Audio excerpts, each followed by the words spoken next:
Hello and welcome to episode 234 of Page One, the Writers' Podcast. I'm Marco. And I'm Tarek. And thanks for joining us again on Page One, where we like to speak to writers of all kinds about their writing careers, find out how they got into the industry, and try and get as many hints and tips from them as possible. And obviously we do have a large back catalogue of brilliant guests, so please do check that out if you haven't already.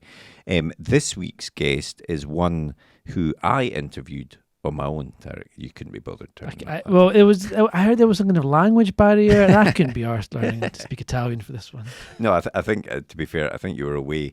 So and it just so happened that Carlo Lucarelli, who is this week's guest, was in Edinburgh. So we had that rare opportunity to do a face-to-face interview. So I jumped on it. And for people that don't know, Carlo is, one of Italy's most renowned crime writers. He's written a lot of historical crime, but going over quite a wide period. He's got quite a clever technique of having a different character to explore different time periods that he wants to explore. So if he wants to tell a story around the war, then he has one character, the Inspector de Luca. If he wants to tell a more modern story, he's got a different character. So it's a good way, I thought, of doing it while, still telling it from the point of view of a detective and stuff like that. But on top of that, he's written lots of stuff. He's written for TV. He's presented on TV. He presented a sort of unsolved mysteries show in Italy. Like a kind of Jonathan Frakes. Yeah, exactly. Have you ever wondered why the skies turns blue at night? Actually, it looks, when you see the picture of him on the podcast cover art, he's got an impressive beard that could be like Jonathan Frakes. He's gone for the Riker. Yeah. But and he's also written comics. He's written, I think, for the screen as well. So hugely impressive body of work. And he was over because his latest book, The Darkest Winter, has been translated into English and is just out. And not a lot of his books have been translated into English, so it's sort of quite a big deal that he was over, that he's doing this. And we chat all about that as you hinted at the start. Carlo obviously is Italian. His first language is Italian. He speaks English much better than I speak Italian. But between us, there were moments in the interview where we had to translate for each other, and we managed to do that, I think. So it's a good interview. He was a fun guy to interview. So we'll get straight into it after a quick advert, and then also before we do that, I will of course mention our Patreon, where you can support the podcast. There's lots of benefits. You can get early access to episodes, get bonus bits of episodes, get books, get notebooks, get extra bits with some of the guests where they tell us about their 5 favourite books and all of this sort of stuff. So please do check that out if you haven't already. And also just mention State Podcasts, Absolutely. Which is our podcast network, where we have teamed up with Nadine Matheson of the Conversation podcast, and we're hoping to grow it further in due course. But we also have our joint show, an episode of which came out at the start of this week, Adventures in Publishing Land, which is our irreverent look at the latest publishing news, and also just talking some nonsense as well. This Nadine wanted to chat about a man jumping into an airplane engine, amongst other things. So it's a cheery fun chat. Yeah. Strangely, it is, even with that topic. So yeah, please do check that out as well. But we will get into the podcast, and we'll be back at the end of the podcast with a bit more chat and to let you know about next week's guest. But for now, on with the podcast. The blank page. To some, it's terrifying, an obstacle to overcome. But we prefer to think of it as an opportunity, a blank canvas to be filled with all of the adventures and characters in our head. So how to overcome that fear? Well, we all know the best advice for a writer is write. Seriously, get words on the page and more will follow. But what about later, when you start trying to pull those threads of what you've written together? What about the character you wrote about way back at the start? Who was she again? What was she carrying? And where did she leave the MacGuffin that she now really needs in the third act? Think about all those top thrillers you like to read, or that amazing drama you just watched. What did they all have in common? Structure and planning. As aspiring writers ourselves, we've tried many different methods to try and organise all the thoughts about the stories we want to tell. We've been there searching for a piece of scrap paper to note something down, or making a quick note on our phone in between meetings. Or sometimes we'll make a note in whatever notebook we're carrying or a document on our laptop so we don't forget that great idea. Let's be honest, it can all be a bit messy and it's easy to lose track of everything. And that's when we realised it's not just the story that needs structure and planning, but the way we gather all of our thoughts about it as well. And so we made Page One. Page One is more than just another notebook. It's a place to put down all your ideas for your latest project, divided into easy-to-use sections that will help you plan your story, so that when that blank page comes calling, you're ready to answer. And then afterwards, once it's written, we realised you need to plan how to let people read it, so we included a section relating to submissions. Each one is designed for one project, whether you want to write a book, screenplay, a comic, or any other kind of story. We truly believe that when you use it, it will help you get to the main event, writing your story. So we hope this helps. We can't wait to read what you come up with. And remember, every story starts with page one.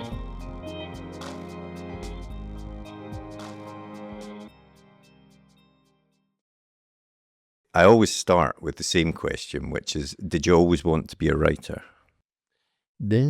Sorry. Hai sempre avuto essere un scrittore? Sì. Sorry. No.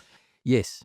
Since I think 13 years old, because I had an idea for a story. It was a fantasy story, of course. I was a young boy, and I would like to read about this story. And I haven't a book about this story. And there is nothing in the movie about this story, and also in the television. So I told to myself, I can write it. I can tell the story to myself. And then I was so happy, was so enthusiastic about this. And then I thought I would like to do this job for my life. And when you went to university, was the goal when you went to university to become a writer, or were you studying something else at that point? No, allora, I studied literature, Italian literature and so on, contemporary history, but it's not to be a writer, because I thought it's very difficult in Italy to be a writer and to be a writer as a job. So maybe I will be, surely I will be a teacher. And then I will be a teacher who write book. And I start studying literature but studying literature and contemporary history, I found some ideas to write a book. So I became a professional writer. And with that first book, how does it work in Italy? Because here, what you would have to do is write the book, then find an agent, and the agent hopefully finds a publisher. Do you just go straight to a publisher in Italy, or? Allora, in Italy it's different. It was different because I started to write in 1990. In 1990, we don't have an Italy agent anymore. Proprio. Allora, the situation was, and is still now, you are a writer, you write book, but you have another job. For example, you are a lawyer, you are a teacher, you are something else. And writing a book is a hobby. So you don't need an agent, you write, you send your book, and you wait. Now it's different. Because young writer like me in the 90s, and now of course I'm old, we have some other younger writer, they are much more professional. It's not so easy to find an agent in Italy. You don't need sometimes. You write and you send your book, your writing, to the editor, or you speak with the editor and tell him, I have a book. I would like you read. They read, and sometimes they call you. Okay. And the first book was Carta Bianca, is that right? Yeah. And that was the first De Luca book, I think. And then immediately after, it seemed, the next year was L'estate torbida. But then there was a bit of a gap until the third book. I mean, I just wondered why the gap at that point. Why the gap? Allora, it was the gap about De Luca, because but in this gap I wrote some other books, because I started writing De Luca because I had an idea about political police during the fascist time, Italian during the fascist time, a certain way to be Italian in front of some situation. And this was the first book. Then I had another idea about the same situation, but after the war, 2 months after the war. And so De Luca was the guy, who told me this story, okay. And then I had another an idea about Bologna, my city, in the 90s. It was a very, come si dice, criminal city in the 91, 1992. A very incredible city. So I asked to myself, Bologna is always like this, or what happened now in my Bologna? De Luca wasn't the guy who can told me the story, because it would be too. So I write another story with another detective, another character, to understand what happened. And then another story with another character with another idea, another questions. And after some years, come back De Luca, because I had another idea for De Luca. And do you enjoy exploring, because some authors like to stay with the same character and just write about the same character. Do you enjoy having these different characters that you can jump to? Does that keep the writing fresh for you? Yes. I enjoy to have a different character, because I have different idea. The world has different questions. I want to show something, not to answer to the question of the world. I'm not able, but I want to show the mechanism, the show, and to think about it. And I want to think about it together someone who knows something about it. So there are different characters, because there are different questions, different answers. And I like to when I write a book about a character, I know everything about him since the last page.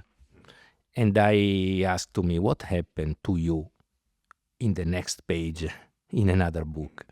But sometimes I don't have any idea for him, so I have to wait. So when you write a book about, say, De Luca, you just focused on that book? You don't have like a bigger story that you want to tell over a series of books? It's just that story for that particular character at that time? Yes, I have this story, yes.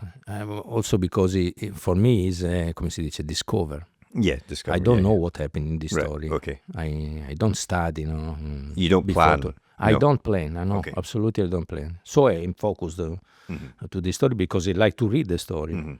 It's difficult to read 2 or 3 books at the same time. Yeah.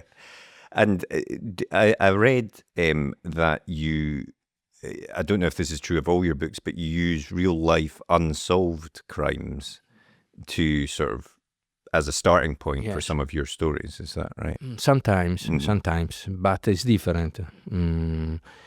Sometimes, yes. It's just the starting of the story.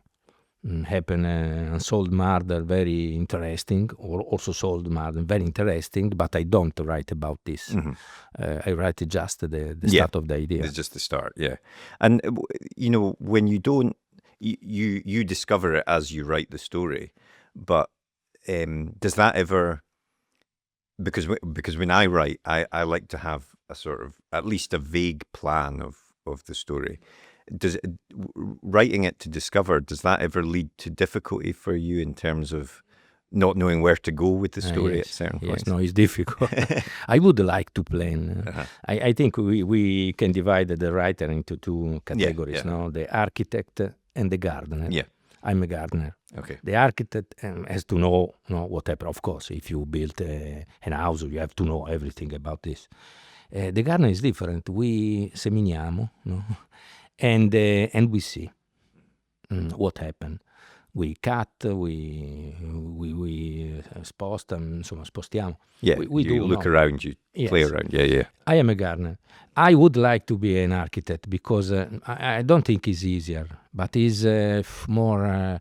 You have less fear, because when I write, I discover every page, and I'm very interested and very excited. I ask to my character, and now, what are you doing? Where do you go? And I'm but sometimes the fear is, okay, and if you don't know where you are going, what I'm doing, io cosa faccio? I always find a hand for my story, and I like the end of my story. But the fear is what happened the first time I can't find an end of my story.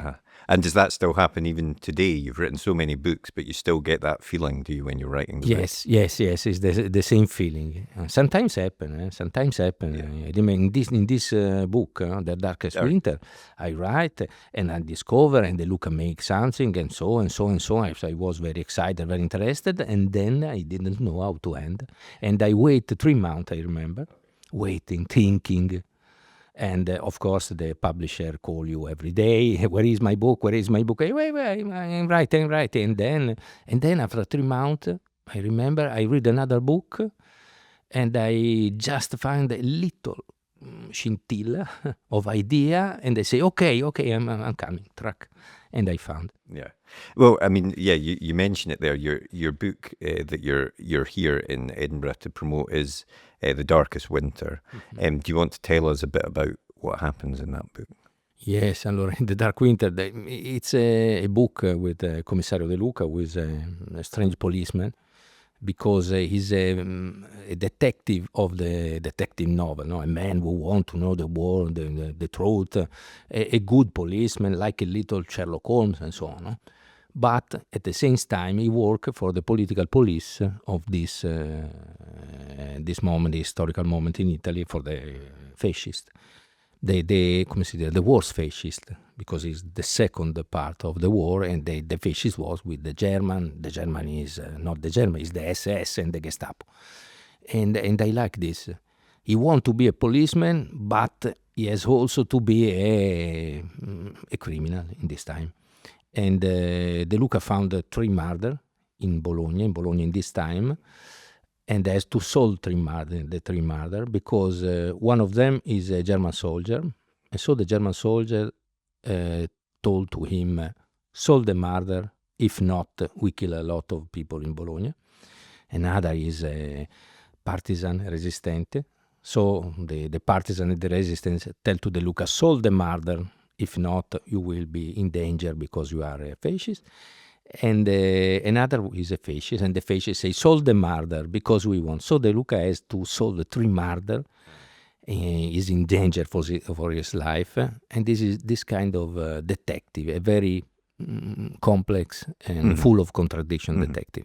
And it's a prequel to, it's set before the other De Luca books as well. Was that fun, sort of seeing what a younger De Luca was like to you?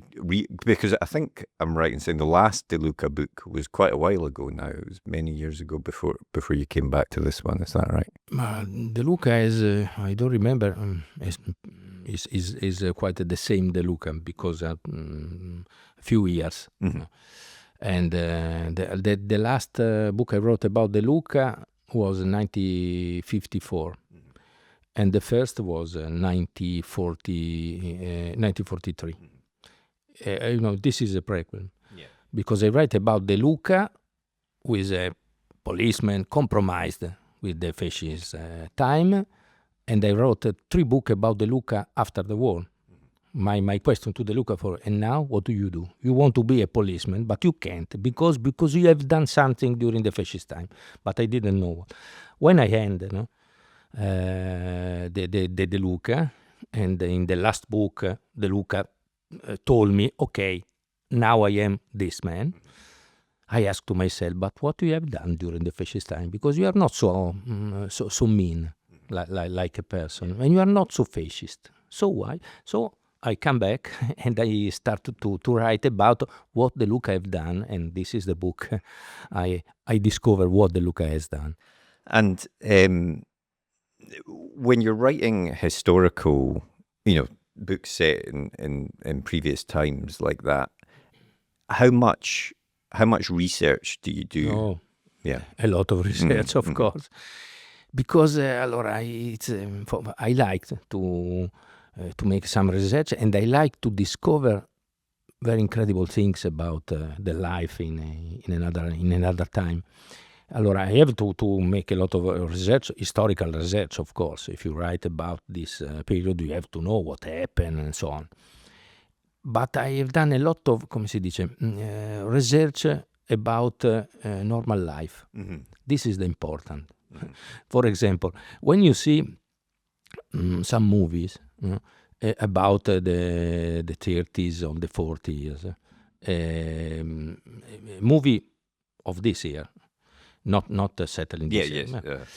You can always see someone who cross the street and run across the street.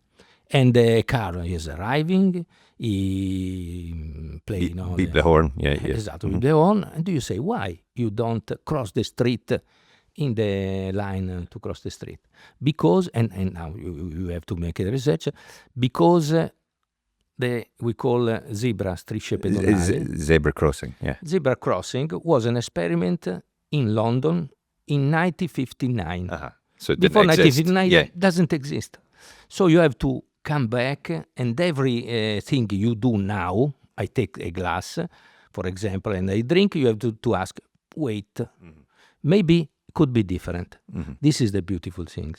And we've had other authors on the podcast who obviously write historical fiction as well, and there seems to be, and I write actually historical fiction as well, and there seems to be a sort of scale of people that want, are very, the accuracy is important, the exact dates and the exact people, versus those who are more, they want it to feel authentic. They want it to feel like it's the time, but at the same time, if a certain date isn't right, if a certain a certain person wasn't there, if it works for the story, they'll put it in. Where do you fall on that scale, do you think?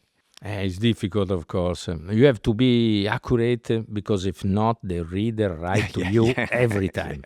If you make also a little mistake, right? No, in this time they don't. Okay, va bene. This is good.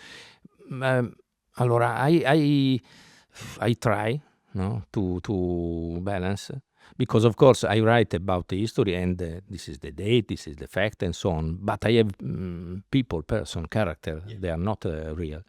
So the Luca need to do something for the story. But there is also the historical time. I have historical character like Mussolini, for example, but they are not in the story.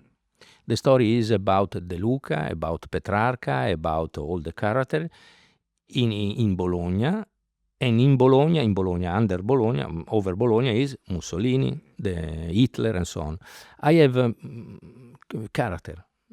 I invent them. The real stuff is sort of in the background, but you focus on your characters and your story. The big story is important because, come si dice, touch the character in the normal life.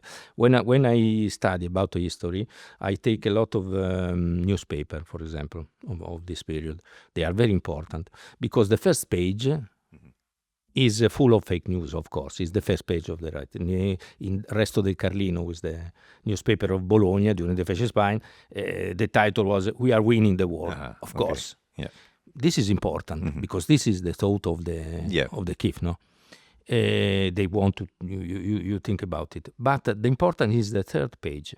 The third page is Cronaca of Bologna, and in the third page they wrote in what shop you can find potatoes, what is the street you can go because the other streets are bombed, and there was a furto. Yes, it's burglary. Burglary in an apartment of cappotti. Jackets. Jacket. Yeah. And so you can understand that the problem of the people is the cold. Not the gold. The cold. And so on. This is I live there. Not in the big history, of course. Big history is another things. And obviously. The Darkest Winter is translated into English. Some of the other De Luca books have been translated, and I think also some of the Grazia Negro books as well. I wondered about that process of translation. Do you do you have any involvement in that at all? Does the translator contact you and discuss things with you to make sure it's right and things like that? Yes, I have. Not always, of course. With my English translator, yes. I like it because I think translation for a writer like me, and I speak Italian and no more, insomma. It's a matter of, how do you say, fiducia? Trust. Faith, trust. Trust. I have to trust my translator. And I trust my translator because I know him and I know he make me a lot of questions. A lot of questions about a lot of things, not only the word, of course. You have to communicate to the reader the history of this place, the atmosphere. So if make me a lot of questions, I trust the translator. Yeah, no, that makes sense. I often wonder that about, people whose books are being translated into lots of languages, and you don't know if the people are reading the same book that you've written. Yes, I know. I have some people in Icelandic, for example. I don't know. Yeah, exactly. You've said that you discover the story as you write it. I wondered what that means in terms of when you first write it. Is the first draft of the story messy? Do you have to go back and edit it and make sure it all lines up and things like that? Yeah. Yes, things like that. Because I go, I try to discover what happened and so on. But of course, it's not only like this. If I take some wrong way, I come back and I cut. Because I know, of course, in the book there is a God, and the God is, I am the God, so I can do anything I want. I rewrite every time. For example, I write one chapter, and the day after I start to write, I rewrite this chapter. And so it's like a, how do you say, rincorsa. I don't know what the exact translation of that is. Running again, sort of a thing. Yeah. When you start to write, you have to start far from and so on. So I take a rincorsa, I rewrite, I change, and I start and I write another part of book, and then the day after again. And if because historical novel and detective novel has some particular difficulty, I think. Historical because you have to be near to close to the history. Detective novel because everything happen because has to happen. Yeah. I don't know if I can explain. Yeah. So if you are speaking now, after one chapter, this should be important. Yes. And so on. But when you rewrite, you can go back, and then we are not speaking now here. We are speaking in another room, and so I start again to write. And so, how long does that take? Does it vary from book to book, or how long does it take you roughly to write a book? To write a book, allora I'm a strange guy. I would like to be a different kind of writer, but it's like at school. I have a deadline, for example. They told me, now we want your book in April. Okay, I say. And they told me the year before. And they say, okay. And then I lose all the time. I don't know why. Maybe it's necessary. I have to think. I don't know. I lose all the time. I don't think about this book. I don't write anything. And the deadline is April. I start to write in February. And then I still rubo all the time I need to the editor. So in April they say, where is my book? I am coming. And then I start to write. I think it depends, 4 months or 8 months. I need to but write. you need that sort of pressure at the end. Yes, I need the pressure, and I need a lot of time to think. Also, if I can feel I'm thinking. But some book were different. I write a book about colonialism, Italian colonialism, and I had to study a lot because it's a mystery for us and for me. And this book take to me 6 years, for example. But not only this book, of course. In the meantime, I write some other, so I do a lot of things. Yeah, well, I was going to ask about that because you've written, obviously, you've written these books, lots of books, and you've also written plays, you've written for the screen, you've written, I think, comics as well, is that right? Yeah.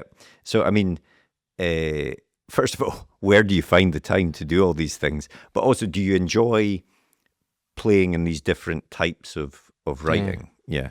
Allora, I don't know where I can find the time. I do. It happens, so maybe I steal the time, maybe. And so something happened. And yes, I like to do different things. And I don't choose to do it. I don't choose to write, for example, for screenplay or there is someone then ask me, do you want to do this? And I am always curious. I like the adventure, so I say I can try. And sometimes happen that the movie or the TV series are from my book, so of course I am involved. But I like to write comics. I make a podcast and so on. But I like to write a novel. So this is adventure. I like it. Sometimes I do well, sometimes not, va bene. But it's about adventure. Yeah, so the novel writing is the main thing. But if I have an idea, an original idea, for example, now two people are speaking in the microphone, the starting of my idea is chapter 1, not external, chapter 1. Okay. And you also, I think, for a time presented on TV as well. You presented a show in Italy as well. Do you want to tell us a little bit about that? Yes. Allora, now I'm not doing anything in television.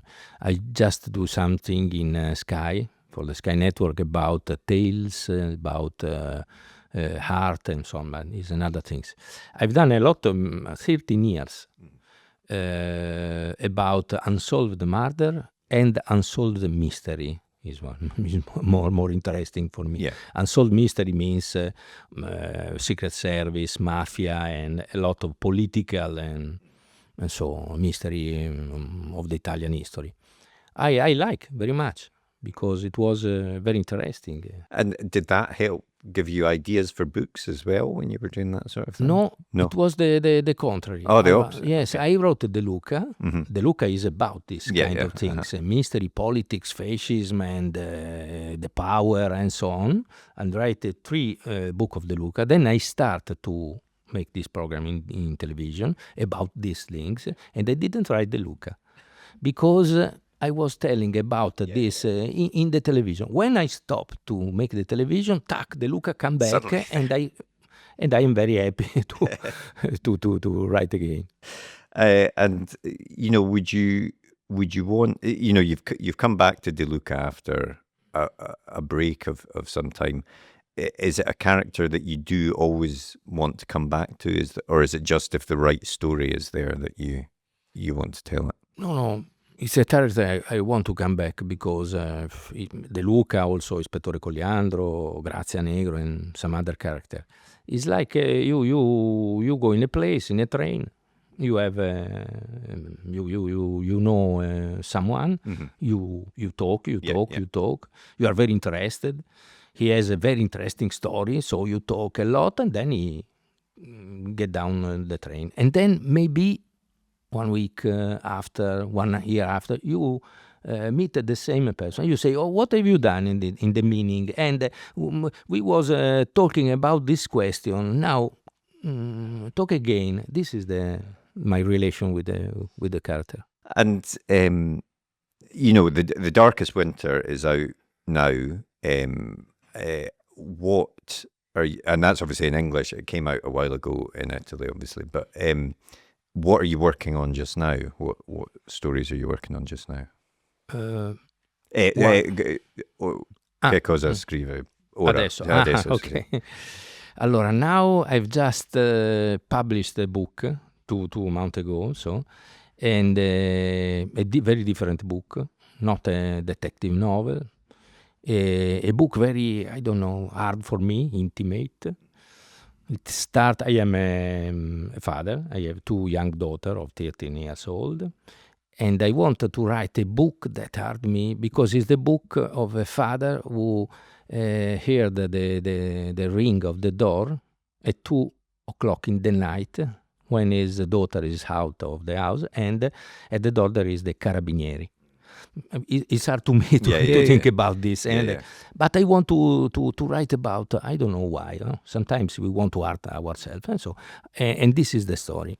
It's a story of vendetta, revenge, and a lot of story. It's called Almeno Tu. So this is I'm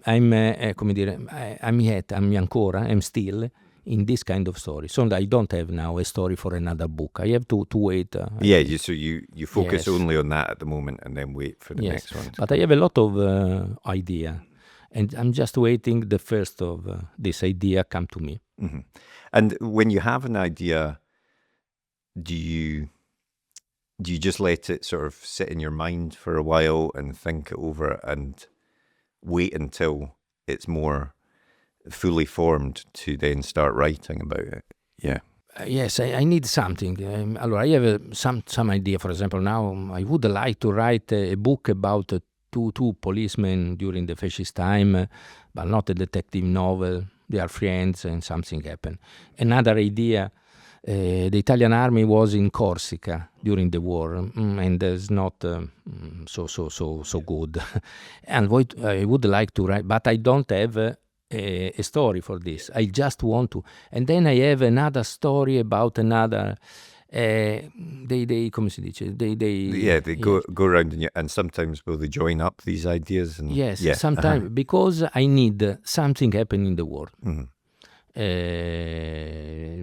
So I can think, oh, it's happened something in the world. Oh, I have a story like this, and then I need a character. Maybe come the Luca. I have a man who can tell me a story, but the scintilla is something that happened. Mm-hmm. The starting of the book. A man is crossing the street. Okay, a man crossing the street. Easy. The Luca is about this. Thank you. And I start. Yeah, I can see that having, because you do have these different characters, these different police characters that you'll come back to in your stories.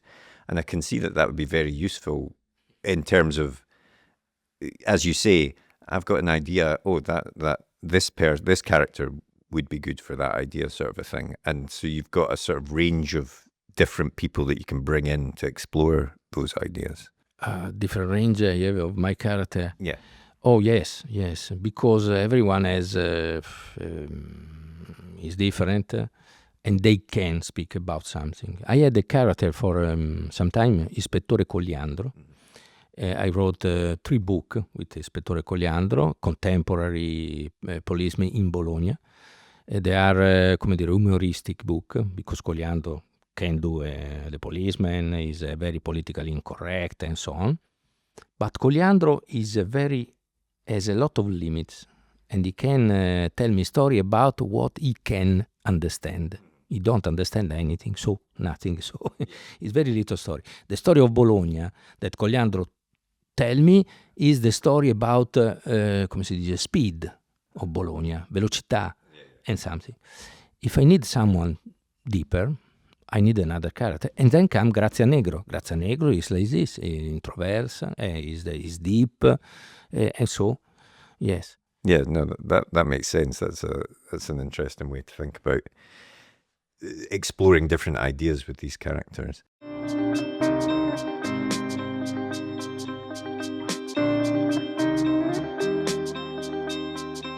What was the last book that you read?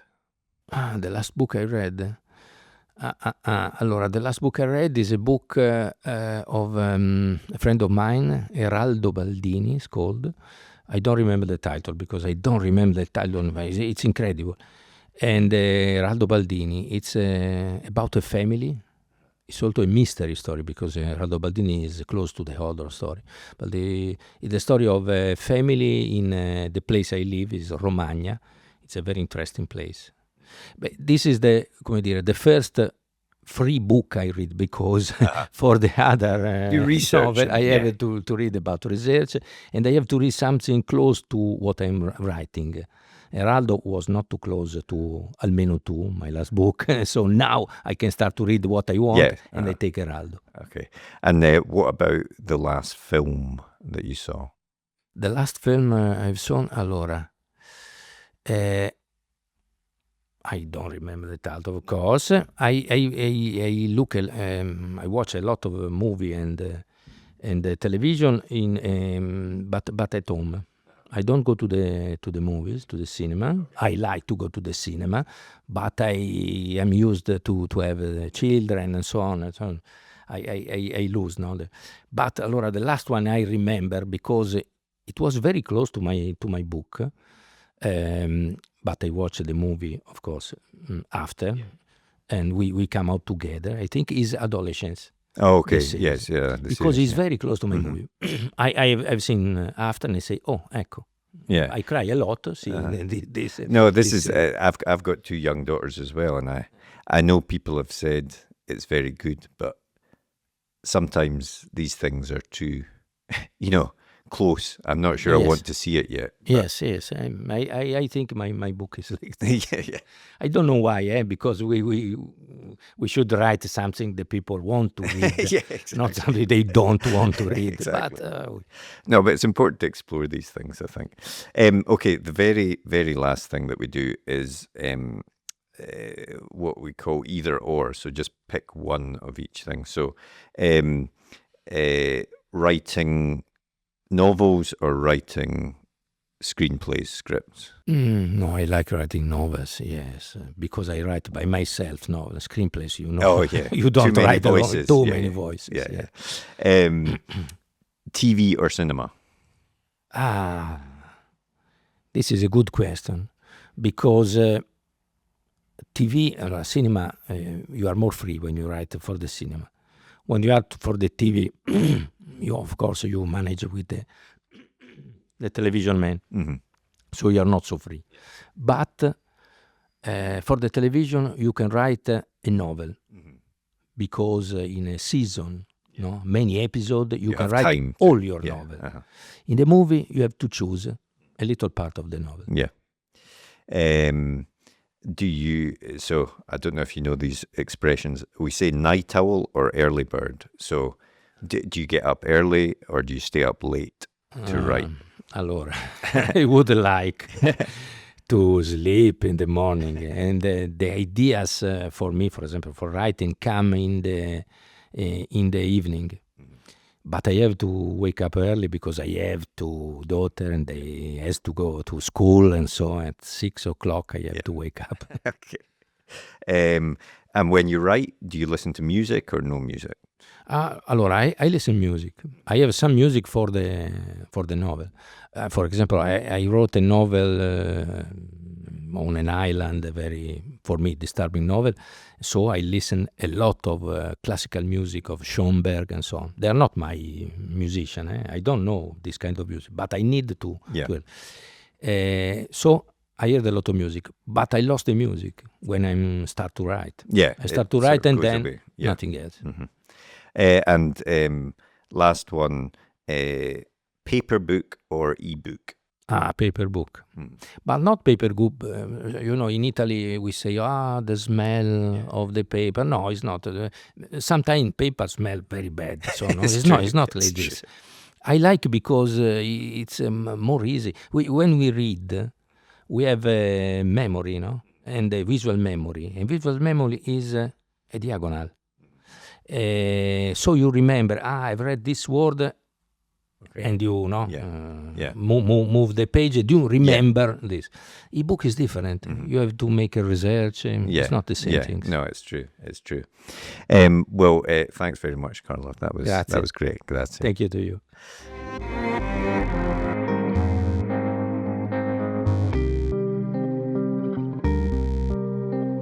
Well, thanks very much to Carlo for coming on to the podcast. I really enjoyed that. I do enjoy the opportunities we get to have those sort of in-person interviews. I know you didn't have that chance, but it was a good interview. great to meet him. And obviously, you know, as I said at the start, he's got a massive body of work. And, you know, I have an interest in writing historical fiction. I thought what he was saying about using newspapers to research, but not looking at the headlines. It's more when you go into page 3, page 4, page 5, and you find the little stories, and they're the things that can flavour your historical stories, that can really bring it to life with little things that were happening around the time. It gives you more of an idea than the main headlines and stuff like that. So, yeah, you can pick up The Darkest Winter now, and I'm sure in due course more of his books will be translated as well. But thanks very much to Carlo for coming on. It does sound like it was an excellent episode. I've not had a chance to listen to it yet because Marco's yet to share the audio file with me. So I'm just going to say I look forward to listening to this episode soon. Excellent, excellent. But next week we are jumping from historical crime into sort of more grounded fantasy type story. Yes, that's right. It's more of a kind of, it's magic, but with a grounded feel to it. I think is a very fair way of describing next week's guest, J.R. Dawson, whose debut book was The First Bright Thing, and their latest release is The Lighthouse at the Edge of the World. And it's a really fun chat we have with them about, you know, the state of fantasy fiction at the moment, you know, writing grounded fantasy novels. I feel like magic books set in the real world, it's kind of a nice change. Yeah, I feel like the fantasy, romantic stuff gets all the headlines sometimes. You know? Yeah, and also it's also a sort of revisiting of the I think Orpheus and Eurydice sort of myth. So, you know, there's been a lot of that sort of retelling of myths and bringing them, you know, putting a modern spin on them and stuff like that. That's so, yeah, we have a bit of a chat about that as well. So, yeah, it's a good episode. So please do tune in for that one. And of course, if you'd like to get in touch, you can always do so by the usual methods. Go on to YouTube, search for UK Page 1, search for Stet Publishing. Stet Podcast. Stet Podcast. We're not a publishing company Type yet. our names in. just look us up. Type us into Google. We're on all the social medias, UK Page 1, Stet Podcasts. Send us an email at podcast@rightgear.co.uk. At this point, I think I'm just going to start saying to folk, just type our podcast name into Google, because there's so many different ways of exactly. There's lots of ways to get in touch, and yet nobody ever does. But yeah, and if you've enjoyed today's episode, please do take the time to rate and review us on your favourite podcast app, as that helps us to continue to get great guests on the podcast. But this is, as you will see, this episode's out on a Wednesday. This is a 2-podcast week, so you'd only have to wait a couple of days for the episode with J.R. Dawson. How lucky are you? So we will speak to you in a couple of days, and have a good couple of days. See you later. Well, we hope you enjoyed that episode. If you did, be sure to hit that thumbs up button and hit the subscribe button so you never miss an episode like these ones down here. And if you want to get in touch, you can do so by finding us on our social media platforms up here, or drop us a comment way down below there. But otherwise, thanks for listening and join us for the next episode. See you later.